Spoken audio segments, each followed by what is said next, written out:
Sean bienvenidos, muy buenas tardes, ahí LT Juegos, el programa de videojuegos que se escucha mejor mientras te estás echando una partidita de Street Fighter de fondo, así que pasad, porque vamos a hablar de videojuegos durante la siguiente hora. Pasad, sentaos, poned cómodos, bienvenidos.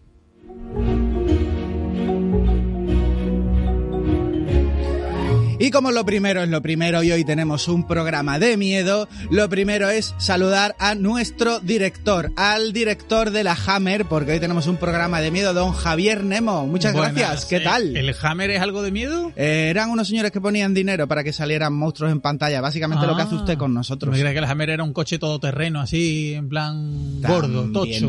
También lo es. Y la caterva de monstruos hoy está formada por nuestra querida vampiresa, bonitérrima, nuestra amiga Mandy. Mandy, ¿cómo lo llevas? ¿Qué tal? Aquí lo llevamos. ¿Qué tal estás tú, Quique? Bueno, pues mira, no me quejo. Además, nada, pues estamos aquí hoy, tenemos invitados, tenemos un programa de una saga que yo creo que a ti y a mí nos gusta un montón, ¿puede ser? Y un programa que mola mucho, mucho, ¿eh? Sí, porque Viene fuerte, Mandy.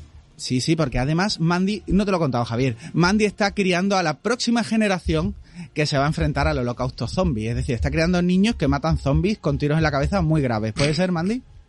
Totalmente. Tengo un niño, es un exterminador nato. Madre mía, suena chunguísimo. Y tenemos también a nuestro hombre lobo particular, don Guillermo Casado. Don Guillermo, ¿qué tal? Muy buenas. ¡Au! ¿Has visto que no he hecho ni un solo chiste de los pelos en la espalda ni nada? ¿Has visto cómo estoy? Que es que estoy a tope de power, que te quiero muchísimo, Guille. Yo me considero un hombre lobo y a veces un hombre oso, depende. Y tenemos también a nuestra criatura del pantano, porque imita fantásticamente a Gollum, don José Iniesta. Don José, ¿cómo va esa tarde? Pues va bien, Quique, hoy estoy muy contento. ¿Por cosas que se pueden decir o por cosas Claro que sí se pueden decir? Mira, primero van y me anuncian que ya por fin van a sacar un DualSense negro. Empiezo a ver la posibilidad de una PlayStation 5 negra y me he venido arriba. Sí, la verdad que tiene pinta. Puede ser que haya PlayStation negras antes de que la gente pueda tener PlayStation 5. Eso pudiera ser que se diera. Puede ser que la saquen antes de que se pueda comprar alguien una blanca más. ¿Te imaginas? Puede ser. Y encima estoy más contento todavía porque he cumplido un reto personal que tenía. Y me pasé hace poco el Call of Duty y me picó todavía un poquito más y dije, voy a retomar ese desafío tan difícil que tiene el juego de The Witness, que es de puzzles, y hoy me lo he hecho. Y encima fácil. Así que estoy hoy muy contento conmigo mismo, aunque no le importe a nadie. Enhorabuena, a nosotros siempre nos importa. Así que nada, ya tenemos la caterva de monstruos completas. El que da más miedo posiblemente sea yo, porque soy el más feo de todos. Yo soy Quique Raro. Y nada, ir sentándose porque hoy viene el programa de miedo, Mandy. Así es, querido amigo. Pues el pasado viernes 7 recibíamos con muchas ganas además la 8ª entrega del Grande del Terror de Capcom. Hablamos, como no, de Resident Evil 8 Village y no queríamos pasar la oportunidad de hacer un especial, pero a su vez queríamos hacer algo un poquito distinto. Así que a estas cabezas pensantes se nos ha ocurrido que, aparte de un microanálisis de qué nos ha parecido a los que lo estamos jugando, incluso ya os digo que hay alguno de nosotros que ya se lo ha terminado y no señalo a nadie. No, porque señalar está feísimo, Mandy, señalar es muy feo. Tranqui, que vamos a hablar spoiler free, ¿eh? Pues queríamos hablar del miedo en la saga, de qué mecanismos son los que formula la saga de zombies para que lo podamos pasar muy bien, pero siempre a base de pasarlo muy mal. Y lo decimos siempre, lo importante muchas veces no es saber, sino saber llamar a alguien que sepa de verdad. Así que nos hemos traído a alguien que pueda hablar del tema con cierta autoridad. Nuestro amigo se llama David Molina Verastegui y es psicólogo general sanitario y especialista en psicología clínica aplicada en adultos, infancia y adolescencia, y especialista en psicología forense, que ahí lo que he dicho es más.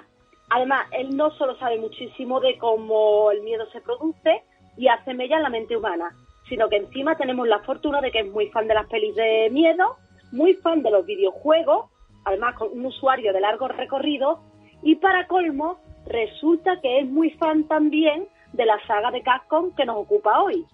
¿Qué pasa, David? ¿Cómo estás? Hola, buenas tardes. Encantado de estar aquí con vosotros y de compartir este rato hablando de videojuegos y y hablando de una saga que tanto me gusta como es Resident Evil. David, ¿qué tal? ¿Cómo te encuentras? Yo soy Quique, encantado. ¿Qué tal? Encantado, Quique. ¿Tenemos juegos favoritos? Siempre preguntamos lo mismo. Yo qué sé, ¿tenemos juegos favoritos? ¿Tenemos juegos favoritos de miedo? ¿Hay alguno del Resident que nos guste más que otro? ¿Alguno que nos guste menos? Pues quizás el juego de Resident Evil que más me gusta puede ser el 1 o el 2. Creo que por la etapa en la que lo disfruté y lo jugué. Tenía alrededor de unos 11 o 12 años. Pero yéndonos más al presente, quizás me quedo con la revisión que se hizo con el Resident Evil 2 Remake. Me encantó a todos los niveles ese juego. Es muy chulo, yo me lo pasé muy bien. Creo que aquí os lo habéis terminado también, ¿no? José, tú le diste también fuerte al remake del 2, Yo ¿no? le di bastante fuerte y estoy con David totalmente. A mí es de los juegos de Resident más recientes de los que más me ha gustado, sin duda, sí. Fíjate que yo con el 2 me lo pasé genial, pero no sé por qué el 7 me impactó de una manera... Me gustan los dos, no sabría... Es como papá o mamá, ¿quién quieres más? Pero le doy más valor al 7, no sé por qué, porque tenía como más cosas nuevas y, bueno, no sé, me gustó mucho más el 7, creo. Eres un defensor del título que causó mucha polémica, ¿eh? Creo que el único defensor ya que le queda. No, Me lo pasé muy bien. Hay elección.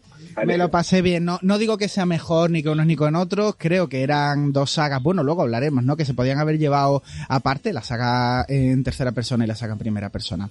Pero bueno, ¿qué tal? David, te hemos traído para que nos ayudes porque queremos tratar, chicos, el miedo en la saga de Resident Evil, más o menos. ¿Crees que nos puede echar una mano? Sí, ¿no? ¿Sabes cómo funcionan los mecanismos del miedo?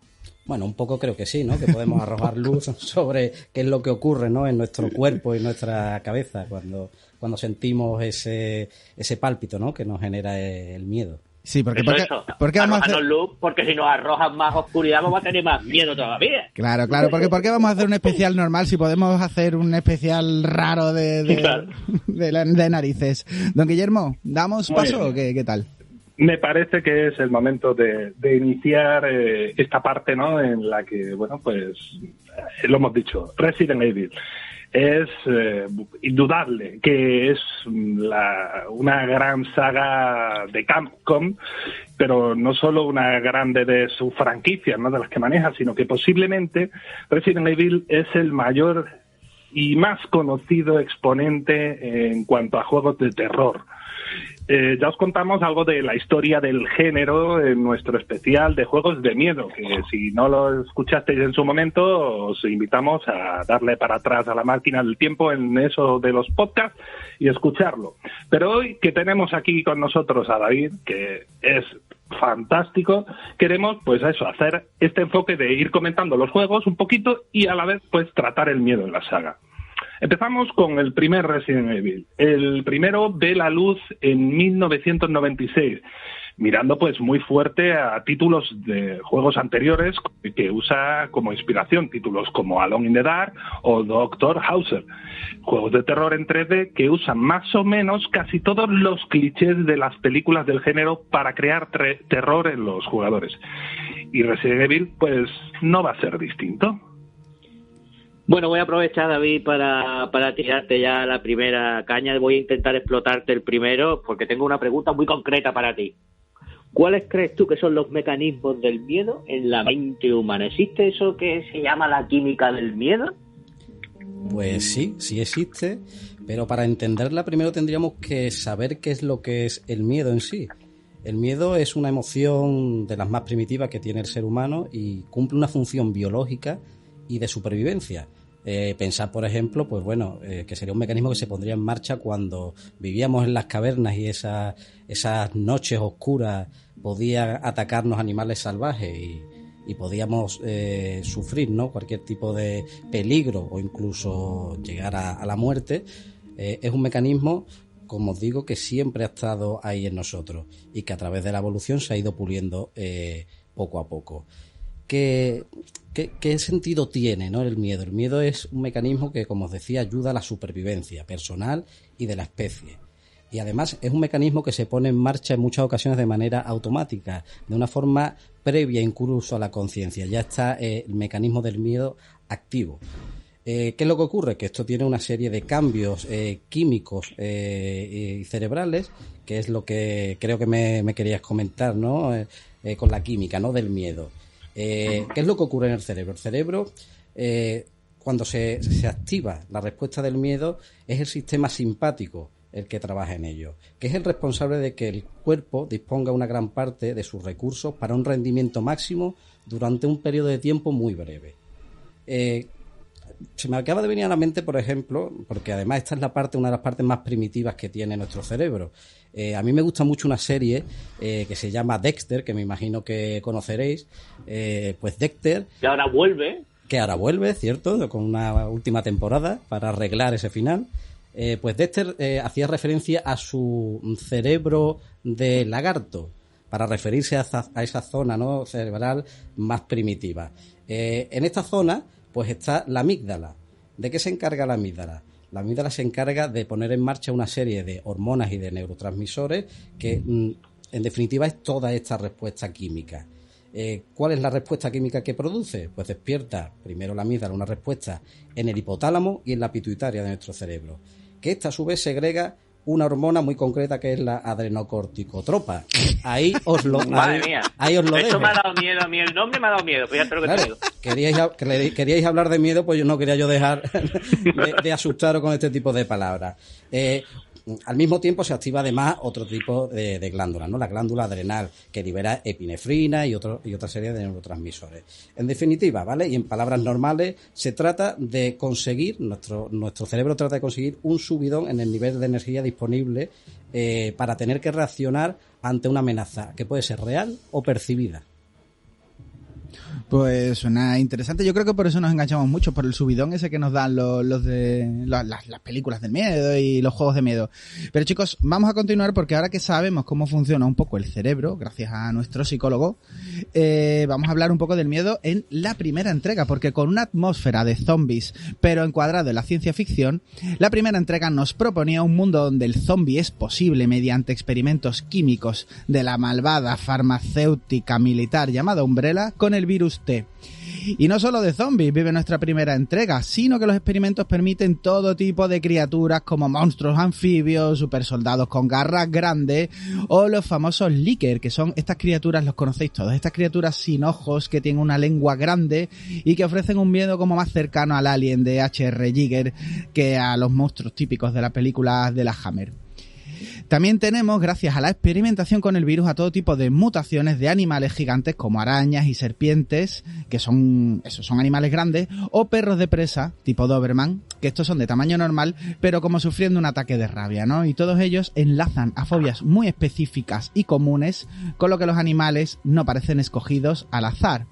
Por último, y como bien indica el título en Occidente, la mansión Spencer pretende ser en sí misma un factor de miedo, siendo un lugar en el que nos encontramos encerrados y que encima está lleno de peligros y de trampas mortales, que hay zonas donde el techo se te cae encima intentando hacer un sándwich de Jill. O sea que es todo esto mucho más de la infestado de zombies que tiene toda la mansión.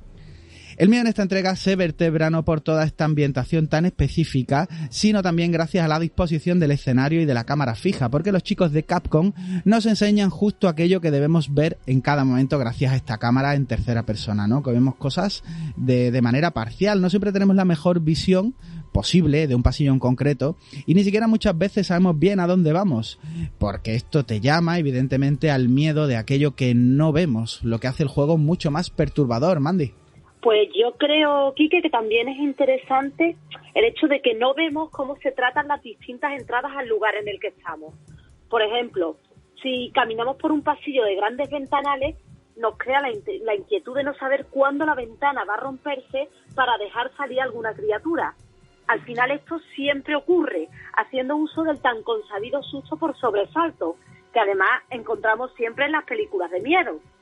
Y si vamos a hablar de lo que no vemos, tenemos que hablar de las inteligentísimas pantallas de carga, que ya sabemos que no son un invento del equipo. La vimos tanto en Sweet Home de NES, del que Resident Evil es casi una secuela espiritual, o en el propio Dr. Hauser de 1994. El juego usa las pantallas de carga del CD para ponernos una puerta en primera persona que hace así, se abre lentamente mientras el fondo está en negro. Este movimiento que alarga la espera de saber qué se encuentra dentro de esa estancia en un ambiente opresivo crea una sensación de ansiedad muy específica en el jugador. Y si a eso le sumamos ya el chirrido del lector de discos de la consola haciendo pues ni te cuento. Eso siempre que juguemos en consola, claro. Esto me da terror puro a mí. Y a mí. A ver, Molina, que tengo aquí yo una pregunta al respecto de todo esto que han comentado. ¿Por qué el miedo es por qué ese miedo de algo que sabemos irreal, ¿no?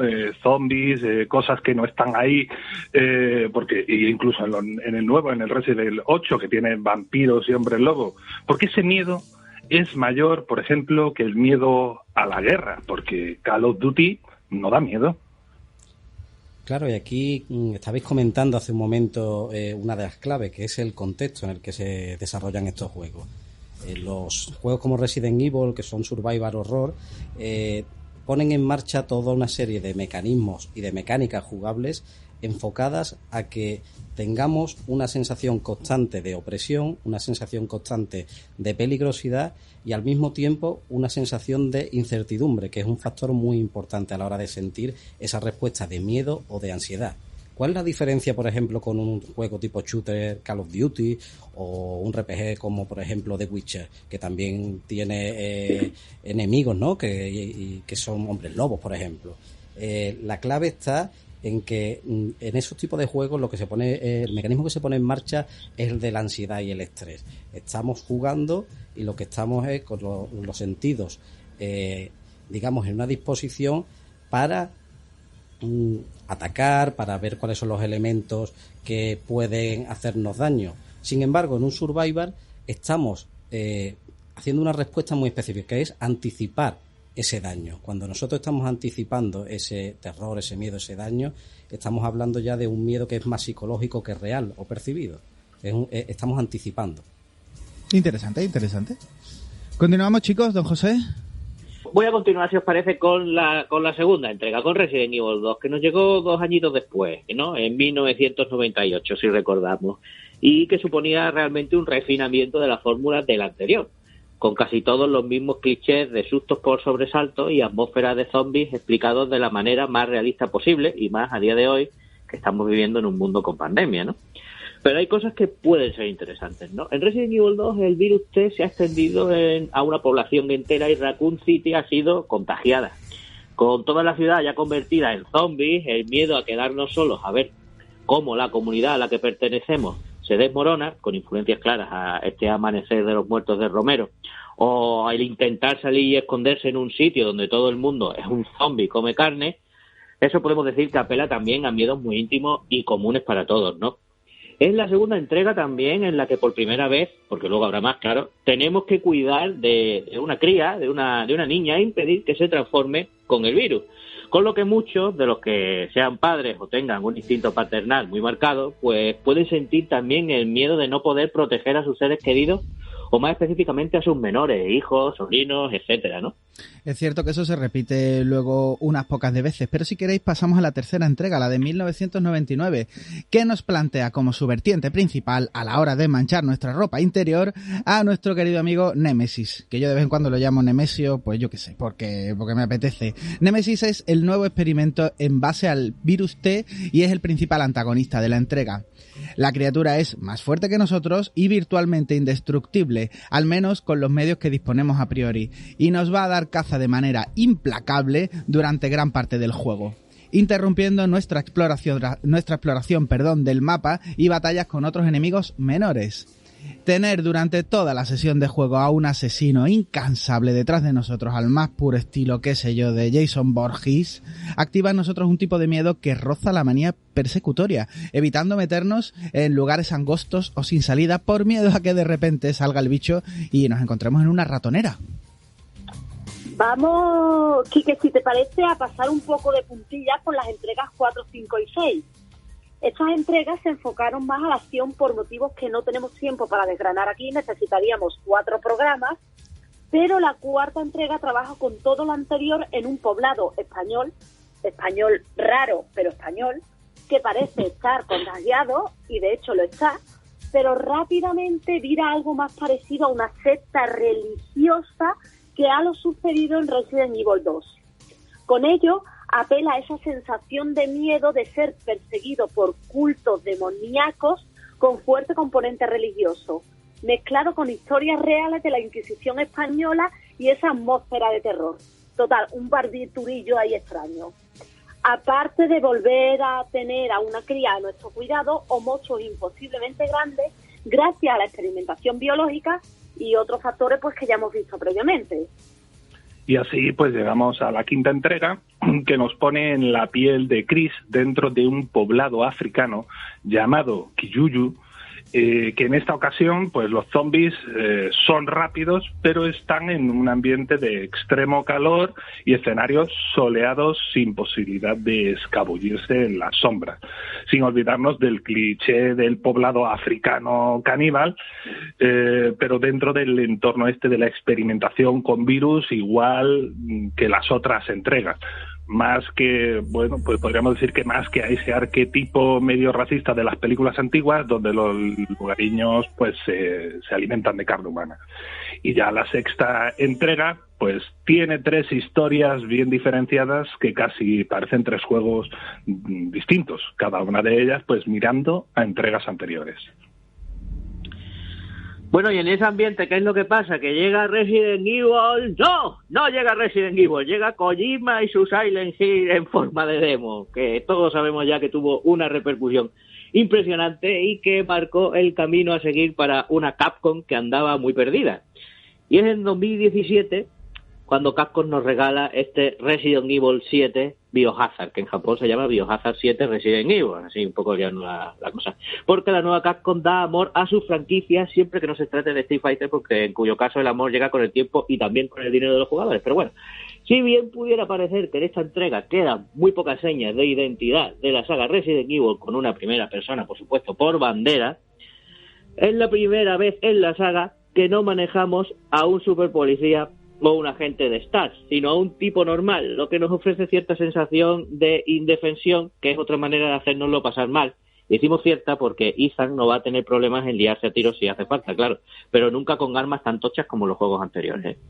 Todo esto en un entorno de clichés, en los pantanos de Luisiana, con la típica familia de paletos sureños de costumbres extrañas y que de nuevo conocemos por los arquetipos de las películas americanas en general y por la matanza de Texas en particular, ya que son estados vecinos y la entrega bebe claramente de la saga de Bubba Letterface. Buah, que me gustaron esas películas, José.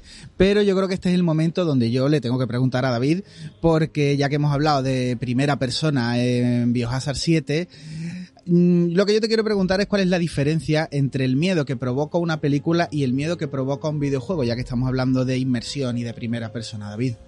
Bueno, pues esa palabra es clave, la inmersión, ¿no? Y también la empatía que generamos con el protagonista o el personaje que estamos manejando.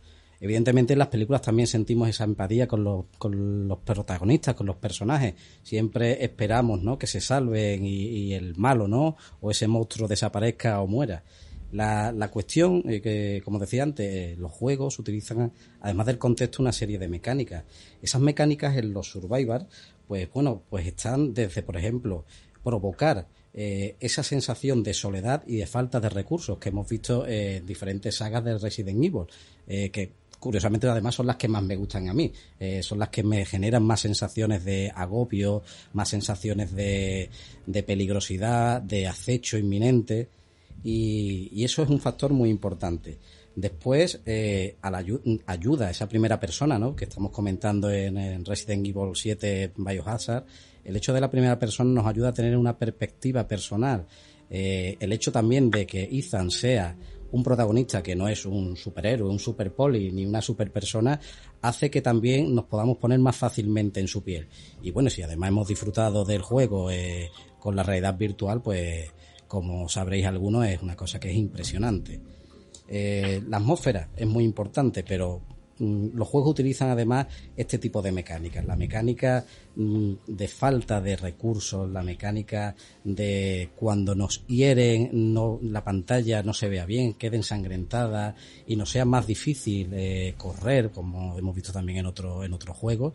Pues todo ayuda a que nosotros a los mandos sintamos que somos nosotros los que estamos viviendo esa experiencia. Y por supuesto también pues las nuevas vibraciones, como ahora la vibración áptica que tenemos con PlayStation 5, con el DualShock y demás, pues hace que a los mandos también se sientan mucho más vívidos. El hecho de que nos golpeen, de que corramos, los sonidos también que genera el mando con los pasos. Recuerdo, por ejemplo, ese señor X, ¿no?, que nos persigue en el Resident Evil 2 Remake y se escuchan los pasos, y cuando estás en una sala piensas, tú ya sabes que viene. Viene. Ya sabes que te has metido en problemas. Viene. Sabes que tienes que dar vueltas en círculo. O la musiquita subiendo, bajando, ¿eh? En definitiva, los survivors lo que crean es un contexto que te predispone al miedo y utiliza también a su favor todas estas mecánicas jugables. Un juego de acción, como comentábamos antes, no te predispone, ¿no?, a este miedo, simplemente te lo presenta y tú tienes que actuar. Por eso se libera, ¿no?, esa respuesta de ansiedad. Pero cuando estamos esperando a que ese señor X o ese Licker venga a atacarnos, ahí es cuando aparece la respuesta de miedo. Me viene bien porque yo lo pasé realmente mal en algunas zonas del 7, Mandy. Me viene fatal eso. Si os parece bien, Quique, seguimos avanzando en la historia. Sí, claro. ¿Y qué pasa después? Ethan se planta en los pantanos porque busca a Mia, su chica, que le ha mandado un mail diciendo que estaban a apuro. Por lo que... Clásico, sí. Hablaremos también de ello. Por lo que es esta entrega donde de manera más evidente, porque intereses románticos ya la habíamos visto anteriormente, mayor o menor medida. Pues por ese interés romántico tenemos que meternos en un sitio horrible por nuestro propio pie para rescatar a nuestra chica. Ya os digo que a mí el rollo del caballero andante del siglo XXI no me gusta nada. Pero bueno, digo yo que también podría ser yo que iba a rescatar a mi marido, pero no siempre es al contrario. Este miedo a perder a nuestra pareja o a nuestro ser querido, o incluso a no saberlo proteger y tener que enfrentarnos a ese duelo con ciertos matices de culpabilidad por no poderla rescatar, es un miedo posiblemente muy básico y que no es difícil de identificar para nosotros. Todo esto pasa mientras el patriarca de los Baker nos persigue por la casa de manera incansable e igual de indestructible que nuestro querido Nemesio, que es casi una de las señas de identidad de la saga, ahora que en Resident Evil 2 Remake utiliza la figura de Mr. X más como Nemesis que como lo vimos en su versión original, o también gracias a nuestro reencuentro con el entrañable Nemesis y con nuestra vuelta a la tercera entrega con Resident Evil 3 Remake, o incluso con la nueva villana de la saga, que no sé qué opinaréis vosotros, pero a mí me encanta, la sensual y curvilínea Lady Alcina Dimitrescu. ¿Has dicho Dumitrescu, has dicho? Dimitrescu. Ah, que creía yo que había cambiado el fútbol, ¿no? Sí, porque había algún jugador, don Javier tiene que saber de eso, ¿no? ¿No? Sí, Dumitrescu de toda la vida, hombre. Hombre, un clásico de fútbol. Veo que el psicólogo está bien puesto también en temas deportivos, ¿eh? Bueno, Javi, mis primos tenían una perra y la llamamos Dumi, por Dumitrescu. allá por el 96. 90 y eso te iba a decir, 90 con... Yo lo recuerdo con Luis Aragonés, por ejemplo. Correcto. Pues siento deciros que creo que Lady Dimitrescu os va a gustar mucho más porque es así muy rollito Kardashian. A ver, es guapa pero no mete goles, quiero decir. Vamos a ver, vamos a quedarnos con lo que importa, ¿no? Yo me quedo con Nemesio. Si tuviera un perro así, con la cara chunga, lo llamaría así. Bueno, escucha, que el futbolista que estáis diciendo vosotros de los años 90 no mete goles ya tampoco, ¿eh? A mí me mete otro tipo de goles. Uy, vamos a continuar antes de que don José se pierda. Don Guillermo, ¿tiene usted algo que decir o qué? Sí. Aquí ya repasados estos títulos sin meternos en el 8, ¿no? En el Resident Evil 8. David, ¿por qué a los jugadores, por qué a algunas personas como nosotros nos atraen tanto los juegos de miedo? Uy, esa me interesa a mí muchísimo, porque yo me gasto muchísimo dinero en esto, David. Bueno, pues antes hablábamos un poco de esa respuesta química. Pues aquí también manda esa respuesta química. Decíamos que la amígdala se ponía en marcha, pero cuando estamos hablando de juegos de terror o películas de terror, se ponen en marcha también otras zonas de nuestro cerebro, como el córtex visual o el córtex insular. ¿Qué es lo que ocurre? Que aquí lo que se produce es un chute, literalmente lo que tenemos, porque todas estas sustancias y hormonas que se producen, pues hace que las personas puedan incluso tener una sensación de, digamos, de dependencia, ¿no? A estas sensaciones fuertes, ¿vale? Esto es lo que explica por qué a las personas nos atrae, pues, bueno, emociones fuertes, sensaciones fuertes, tirarnos de un puente o hacer paracaidismo, por ejemplo. ¿Qué es lo que diría? Que si se siente el placer al jugar a estos juegos es porque sabemos que lo que ocurre no es verdad. Esto es, estamos disfrutándolo en un contexto también que es controlado. El límite entre la realidad y la ficción existe y es por eso que el juego nos atrapa y no nos limita. Claro, si lo percibiéramos como real, ya no nos gustaría, pero como sabemos que es irreal, vivimos toda la emoción y podemos sacar disfrute de ello, ¿no? Efectivamente, lo disfrutamos porque precisamente es una situación que sabemos que no es real. Si esa situación fuera real, no la disfrutaríamos tanto, pero no solamente es una situación de un juego de terror o situaciones que reproducen un juego de terror, sino que si estuviéramos también como en un Call of Duty que hemos dicho antes, también sentiríamos ese temor. Es todo lo contrario a la vía, lo que me pasa a mí, que siento miedo cuando mi gato se queda mirando fijamente a la nada, ¿sabes? O sea, que me acabáis de decir que yo me gasto mucho dinero en juegos de miedo porque soy una especie de drogadicto de adrenalina. Uh-huh. ¿Esto es así? Probablemente. ¿Y quieres que cada vez sea más real? Eso explica la vez que me tiré de un puente o la vez que hice paracaidismo desde un avión. Quiero decir, está todo ahí como... Creo que lo has dicho todo tú, está como enlazado, ¿no? Sí, has descubierto... Yo creo que le acabas de poner en bandeja a Quique que diga que se gasta dinero en droga, ya está. Bueno. Hay gente que vive muy al límite, ¿eh? Quique es un ejemplo. No, pero de vez en cuando me gusta hacer como que me mato. ¿Te tiras de un avión? ¡Claro que sí! ¿Por qué no? Paracaídas. Sí, desde que yo me lo pasé bien. Siempre va a ser más saludable, siempre que no te mate, claro, entonces que el consumo de cualquier tipo de sustancia. Es maravilloso estar con Quique porque a mí me da miedo hasta montarme en el escalestri, así que somos los dos extremos. Bueno, yo lo paso muy bien con los juegos. A mí también me daría miedo montarme en un escalestri, la verdad. Sí, no, parece que me lo cargue. En Japón te pueden montar en un Mario Kart, ¿sabes? Bueno. Yo creo que es que yo tengo muy alta estima mi vida. Todo esto, chicos, nos lleva, que se nos va el tiempo, nos va a la 8ª entrega, don José, ¿puede ser? Sí, voy a tirar yo con la 8ª entrega porque si no nos comemos el tiempo y es que la idea realmente era aprovechar este acercamiento a cómo se trata el miedo en la saga, con todo esto que estamos hablando, para colar también un pequeño análisis de la última entrega, pues que nos llegó a nuestras manos, bueno, a algunas del equipo, el pasado viernes, mientras, por supuesto, aparte de nuestras impresiones, pues nos vamos a parar un poquito más en el 8, y que es lo que usa para darnos esta entrega miedo, además el 8 para darnos rimas, claro. Y tenemos que empezar con este microanálisis mirando la importancia de la 7ª entrega, como ya hemos dicho. Y es tan importante no porque tendremos básicamente la misma cámara, el mismo gameplay, con los mismos botones en el mismo sitio y el mismo interfaz. Todo ello amparado también bajo el mismo motor de la 7ª entrega, sino porque su historia repite protagonista y es una continuación totalmente directa de la anterior.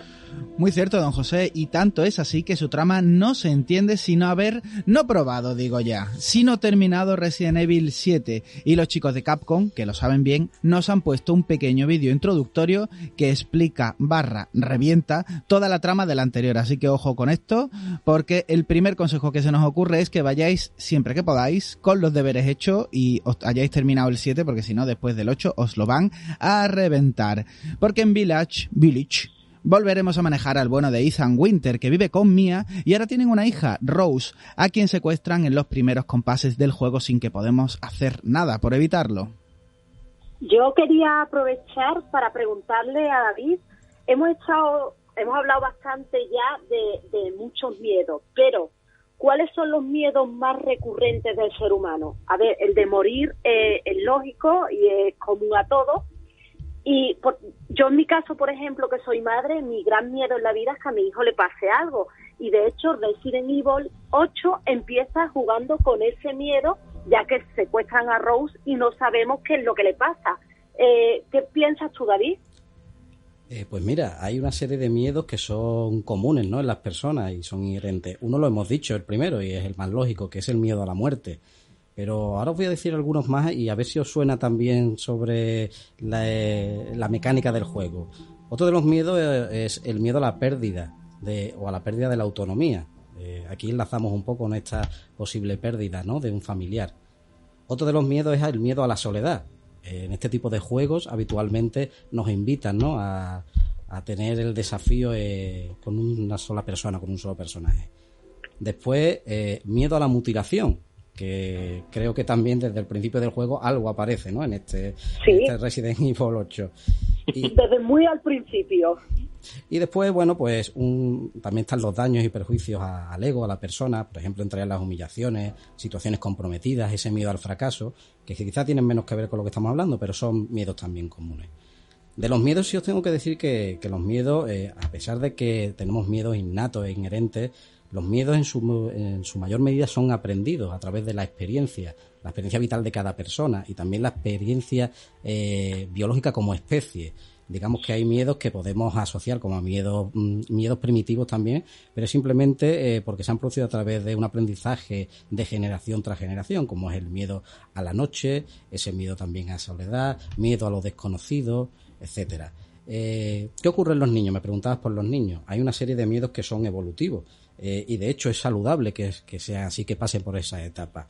Estos miedos pues van desde ruidos fuertes, cuando son bebés, miedos a la oscuridad, miedo a la altura y a las caídas, miedo a los extraños, a la separación, a las tormentas incluso, y también miedo a determinados animales. Que ojo, tampoco es casualidad que en estos juegos se nos presenten arañas, seres que son digamos con una apariencia insectoide, con muchas patas y demás. Al final lo que nos lleva, ¿no?, a esos miedos también que son ancestrales o que se han ido evolucionando. Bueno, este Resident Evil 8 es a priori, si nos quedamos con los trailers y vemos que hemos visto, uno de los Resident Evil más novedosos en cuanto a su temática, con vampiros y hombres lobo dentro de un entorno rural con un castillo de Europa del Este. Pero una vez que entras, puede que algunos de vosotros lleguéis a la conclusión de que es una mezcla sobre todo de Resident Evil 7 y Resident Evil 4. Nos explicamos. Si ya hemos dicho todo lo que ha heredado de Resident Evil 7, que lo más evidente de este, de Resident Evil 4 ha heredado lo siguiente: su atmósfera rural y localización europea. También un sistema casi calcado de gestión de equipo a través de un maletín. También la figura del buhonero como ayuda al protagonista, encarnado aquí con el orondo personaje del Duque, que en esta ocasión tiene también unas extraordinarias habilidades de chef, que bueno, si eso comentamos más adelante.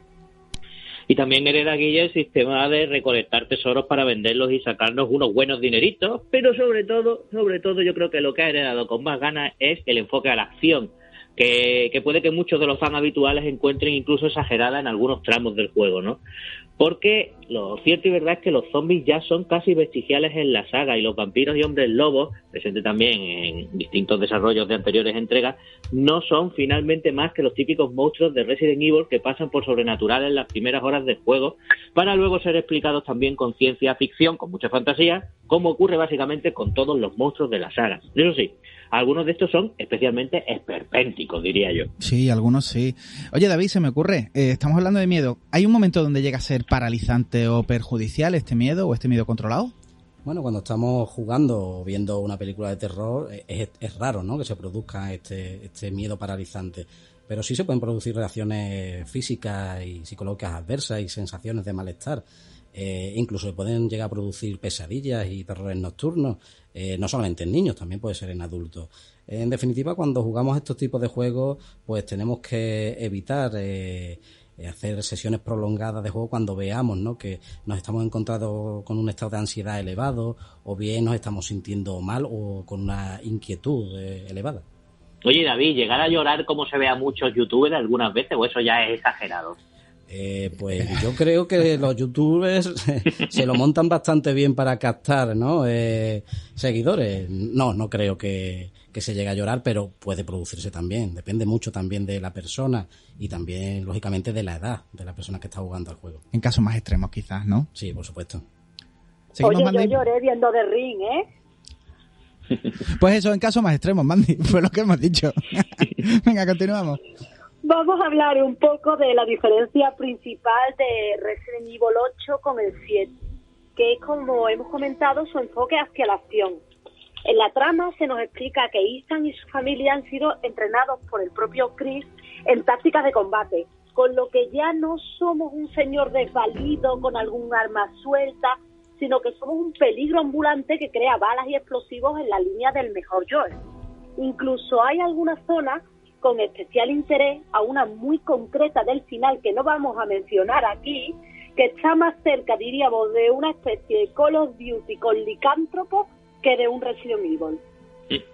Si bien es cierto que Resident Evil 7 no era excesivamente complejo comparada con otras entregas, Resident Evil 8 es sustancialmente más sencillo que su antecesor, con lo que desde ILT recomendamos a la vieja guardia que se suba un poquito el nivel de dificultad al empezar, porque nos da la impresión que la curva de dificultad está para que puedan acceder a un abanico de jugadores más amplio. Eso lo podemos ver también en sus puzzles, que podrían ser sin problemas los más sencillos de la saga muy de largo, resolviéndolos a la primera y sobre la marcha o con poquísimos segundos en total, que es una de las grandes quejas de los jugadores habituales de Resident Evil con esta entrega.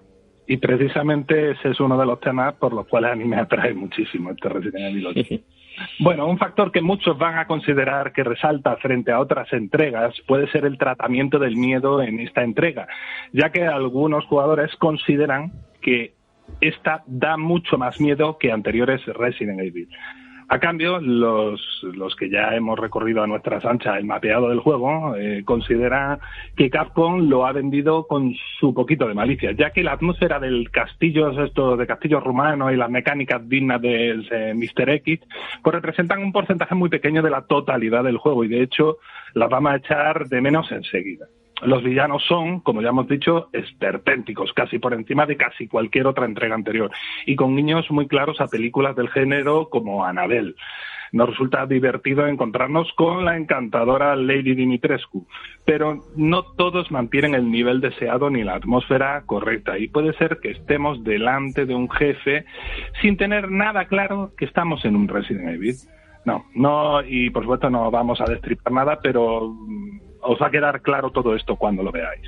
Sí, Guille, porque vamos a ir cerrando diciendo que gráficamente, gracias al Re-Engine, que ya acogió no solo al 7, sino también a los dos últimos remakes, encontramos un juego fantástico para la ahora ya antigua generación. Pero en ILT hemos jugado a la versión de PlayStation 5 y no nos ha resultado ni un portento gráfico ni el mayor exponente del sistema para ver filtros y efectos gráficos. Es más, incluso algunas partes adolecen de fallos bastante graves, como texturas que saltan a distancia de dibujado muy cortas y algunos efectos que pueden verse algo cutres para estrenar tu flamante consola Next Gen. Y ojo que como suele pasar en PC se ve un poquito mejor, pero tampoco podemos considerar que sea un juego muy top. Así que, bueno, esto os puedo decir. Lo único que te puedo decir que ha sido como muy Next Gen es la ausencia de pantallas de carga, que esto es verdad que las pantallas de carga no lo echamos nada de menos.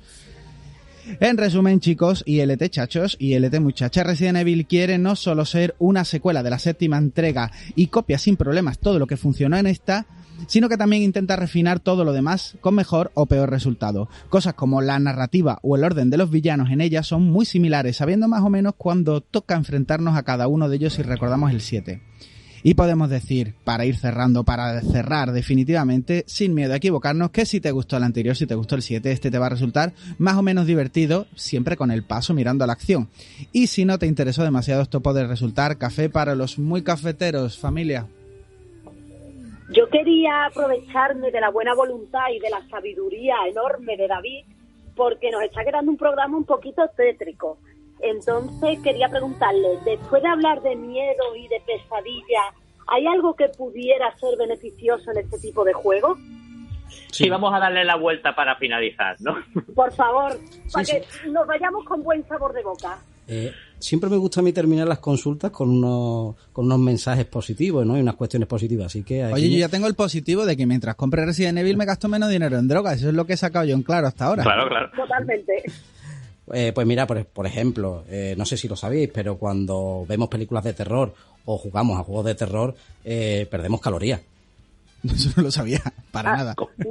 Sí. Me faltan juegos de terror en casa. Acabo de llegar a esa conclusión yo. No sustituye una dieta equilibrada ni a hartarnos de donuts mientras jugamos, pero sí, se consume, hay un consumo calórico. Después, bueno, también está lo que es el estrés positivo. que nos ayuda también a familiarizarnos con este tipo de respuestas que es natural y que podemos encontrarnos en cualquier situación de nuestra vida. Por otro lado, también puede mejorar el estado anímico de las personas. Y como os decía antes, ¿por qué? Porque se genera una serie de hormonas, ¿no? Y de neurotransmisores, y entre otras cosas segregamos dopamina cuando jugamos a estos tipos de juegos, que la dopamina está relacionada directamente con las sensaciones de felicidad. Lo que más me ha gustado es lo de la dieta, ¿eh? Lo de la dieta me ha encantado. Se lo voy a decir a mi nutricionista. Oye, pero no debe de valer eso si mientras juego me como un donut, ¿no? Yo he llegado a la conclusión que para compensar, Javi, voy a hacer precisamente eso. Me voy a comer el donut mientras juego al Resident. Así estoy en equilibrio. Bueno, el donut te lo comes aunque no juegue, pero como juegas te comes 2 donuts a lo mejor, ¿no? Bueno, pues ahí ya está un poquito en la línea, ¿no? Tú tensando la cuerda siempre. Oye, David, entonces la resiliencia es algo que se cultiva jugando este tipo de videojuegos también, ¿no? Podríamos decir. Es algo que tenemos que cultivar en el día a día, pero que a través del aprendizaje también por modelado, que es viendo modelos y aprendiendo de ellos, y en los videojuegos, en las películas podemos encontrar estos tipos de modelos, pues es algo que podemos también trabajar, ¿sí? Vale.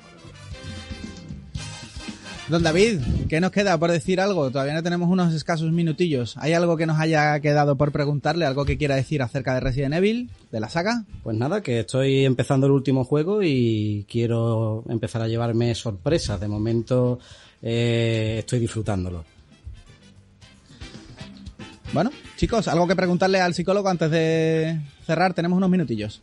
¿Podemos tener, David, alguna consecuencia emocional a raíz de jugar a este tipo de videojuegos si no nos lo tomamos medianamente bien? A corto plazo sí podemos tener en ciertas ocasiones consecuencias, como por ejemplo que estemos sobre estados de ansiedad, nos encontremos excitados, tengamos dificultad para conciliar el sueño o para dormir. Decíamos antes también que se pueden producir pesadillas.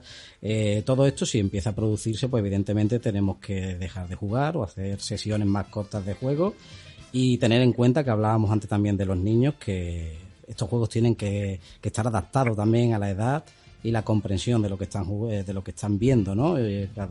Cada niño y cada niña. ¿Por qué? Porque entonces podemos desarrollar también o fomentar otro tipo de fobias que, como decíamos antes, o miedos que son evolutivos y naturales, pero los podemos agravar. Entonces siempre tenemos que tener en cuenta qué tipo de juegos tenemos delante y cuál es el tipo de público al que está dirigido. En el equipo sí, señor, tenemos... recordamos como José. siempre que los juegos pues tienen su PEGI y que los padres lo tienen que controlar, ¿no? Que para eso está. Correcto. Pero en el equipo tenemos 2 padres, más o menos. Uno de esos padres, en concreto una madre, ya le está colocando al crío los Resident de tiros en cabeza, ¿puede ser? Yo te digo algo, en realidad me da más miedo la afición extrema que tiene al GTA San Andreas que le gusta el Resident Evil. O sea, para mí es peor que juegue al San Andreas pegando tiros en la cabeza y traficando con drogas que se dedique a pegarle tiros a licántropos y a vampiros y a zombies. Es un miedo muy real, pero vamos a ir cerrando, así que nos vamos a ir despidiendo de nuestro invitado, de nuestro psicólogo, que te lo digo ya y te lo digo en antena, desde hoy eres mi segundo psicólogo favorito porque con el primero vivo. Así que a partir de ahora te elijo a ti como mi segundo psicólogo favorito. Don David, ¿dónde podemos escucharte? ¿Dónde podemos seguirte? Pues nada, podéis seguirme a través de la página Balastegui Psicología.